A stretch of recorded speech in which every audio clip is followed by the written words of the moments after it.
Sono stati 1 migliaio i cittadini che ieri sera hanno partecipato alla marcia di indignazione e sensibilizzazione per il Colle di Agrigento. In testa al corteo partito da Via Mera uno striscione con scritto San Gerlando, proteggi la nostra città.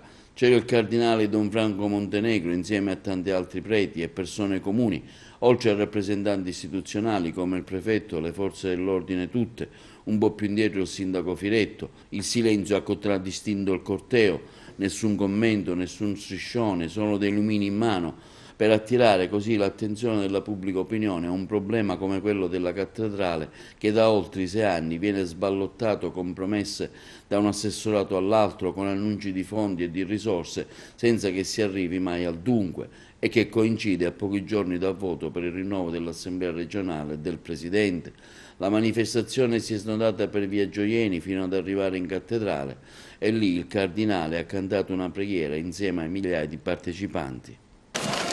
Carissimi fratelli e sorelle, al termine del nostro cammino, dinanzi a questo tempio che San Gerlando costruì come chiesa madre della nostra diocesi, luogo dove risiede la cattedra del Vescovo, segno di unità e garanzia della fede, eleviamo al Padre la nostra preghiera.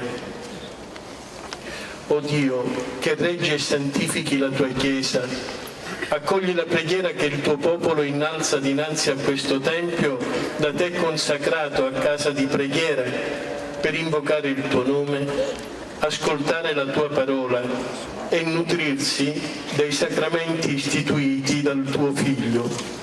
Insieme, questo luogo è segno del mistero della Chiesa, santificata dal sangue di Cristo, da Lui prescelta come sposa. Amen. E questa sera io non ho nessun comunicato da fare e niente da dirvi, perché il discorso alla città l'avete fatto voi con la vostra presenza e credo che questo sia il discorso che vale di più.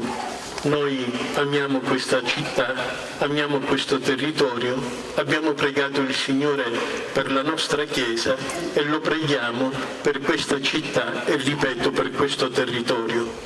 Voglio solo dirvi grazie per la vostra presenza così numerosa, un grazie dalle forze dell'ordine che ci hanno aiutato a vivere questo corteo con serenità. E a tutti un buon rientro a casa. E la raccomandazione: amiamo Agrigento sul serio, amiamo questa terra che è una terra speciale. E la benedizione del Signore vi accompagni tutti.